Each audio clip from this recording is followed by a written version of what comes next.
নমস্কার বন্ধুরা, আর level cooking চ্যানেলে সবাইকে স্বাগত জানাই। আবার আজকে একটা রেসিপি নিয়ে চলে এলাম।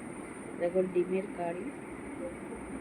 এটা কোনো প্রকার বাটা মশলার সাহায্য ছাড়াই করেছি। এখানে মশলা বাটার দরকার নেই, শুধু গ্রেট করে রান্না করলে খেতে খুবই ভালো হয়। সেটাই তোমাদের সঙ্গে দেখাচ্ছি। দেখো, এখানটায় প্রথমে একটা মশলা করে নিচ্ছি। জায়ফল, জয়িত্রী, এলাচ, লবঙ্গ, দারচিনি, কয়েকটা গোলমরিচ। আমি তাওয়াতেই মিনিট খানেক একটু বেশি এটাকে একটু নিয়ে আমি গরম করে নিয়ে সেটাকে আমি একটু প্যাঁচ করে নেবো। আর দেখো, যারা ডিম সিদ্ধ করে রেখেছিলাম সেটা সামান্য নুন আর হলুদ দিয়ে মাখিয়ে নেবো। ডিমগুলোকে ভেজে দিতে হবে। ডিমগুলো ভেজে রান্না করলে খেতে খুবই ভালো হয়। তার সঙ্গে সামান্য লঙ্কাগুলো দিয়েছি যাতে একটু ঝালঝাল হয়, খেতেও খুবই ভালো লাগে। দেখো, এবার হয়ে গেছে। মাখিয়ে আমি বেশ কিছুক্ষণ রেখে দেবো। এবার একটা প্যান বসিয়ে দিয়েছি, দিয়ে তেল দিয়েছি, দিয়ে ডিমগুলোকে আমি ভেজে দেবো। খুব বেশি ভাজার দরকার নেই, একটু নেড়ে চেড়ে নিতে হবে। এটা নেড়ে চেড়ে দিলে খেতে খুবই ভালো হয়। সেই কারণে দেখো, এখানে আমি 7টা ডিম নিয়েছি। তোমরা তোমাদের প্রয়োজন অনুযায়ী ডিম নেবে। এখানে কোনো এইগুলো আসলে এই রান্না করার একটা কারণ আছে। সময় হাতে না থাকলে বাটার ঝামেলা ছাড়াই আমি এই ডিম পাইটা করে নিই, সেটাই তোমাদের সঙ্গে শেয়ার করছি। দেখো, খুব সামান্য আমি নেড়ে ছেড়ে নিয়েছি, নিয়ে আমি তুলে নিচ্ছি। তো বন্ধুরা, এই রেসিপি ভালো লাগলে অবশ্যই লাইক করো, কমেন্ট করো আর শেয়ার করে দিও। আর যারা নতুন বন্ধু চ্যানেলে আসছে তারা সাবস্ক্রাইব করে পাশে থেকো। আর যারা ফেসবুক থেকে দেখছে অবশ্যই চ্যানেলটা ফলো করো। দেখো, এবারে সামান্য জিরে দিয়ে দিয়েছি, বাকি যে তেলটা ছিল সেই তেলেই। এবার পেঁয়াজটাকে সামান্য আমি থেতো করে নিয়েছি, নিয়ে এবারে পেঁয়াজটা বাটিনি বা শুধু কেটে নিয়ে একটু সামান্য থেতো করে নিয়েছি। এবার দেখো, রসুনটাকেও আমি থেতো করে নিয়েছি, বাটিনি। আর বেশ প্রায় হাফ মিনিটের মতো আমি এটা নাড়াচাড়া করেছি। করে নেওয়ার পরে দেখো, আমার আদাটাও একইভাবে আমি জাস্ট থেতো করে নিয়েছি, নিয়ে এটাও দিয়ে দিলাম। এবারে প্রায় 1 মিনিটের মতো আদাটা ওই রসুন আর পেঁয়াজের সঙ্গে আমি একটু ভেজে নেব, যাতে কাঁচা গন্ধটা চলে যায়। আর দেখতেই পাচ্ছ, খুব বেশি তেল মশলা দেওয়ার দরকার নেই, কিন্তু খেতে খুবই ভালো হয়। এবার কাঁচা লঙ্কা আর পাকা লঙ্কা একসঙ্গে কিছুটা ছিল, সেটা আমি থেতো করে নিয়েছি, নিয়ে আমি একইভাবে দিয়ে ভেজে নিচ্ছি মিনিট খানিকের মতো।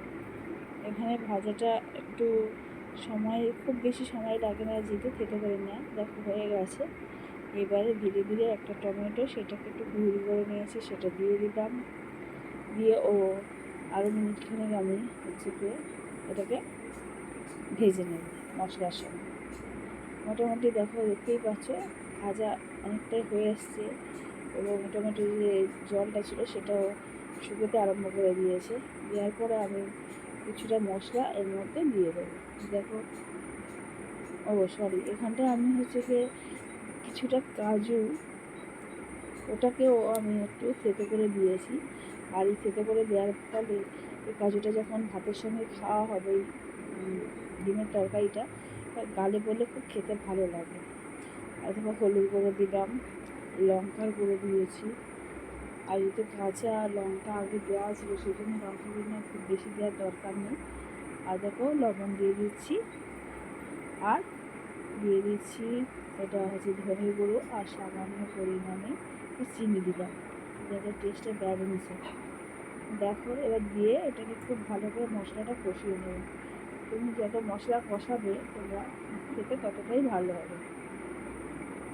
আর যেরকম বাটা মশলা কোনো নেই, সমস্ত থেতো করে দিয়েছি। দেখতে পাচ্ছি তেল ছেড়ে গা থেকে শুকোতে আরম্ভ করেছে। বুঝতে হবে এই সময় যে মোটামুটি আমার গ্রেভিটা হয়ে এসেছে।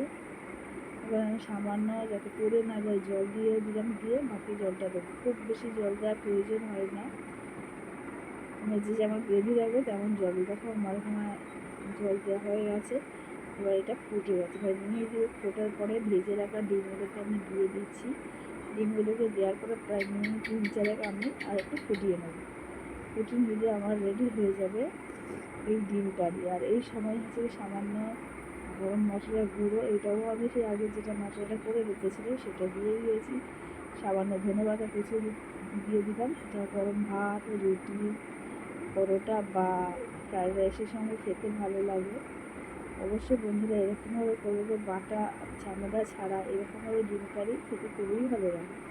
তো প্রায় হয়ে এসেছে, এবার নামিয়ে নেব। বন্ধুরা আজকের রেসিপি আমার এই পর্যন্ত, আবার নতুন রেসিপি নিয়ে চলে আসবো। ততক্ষণ ভালো থেকো, সুস্থ থেকো।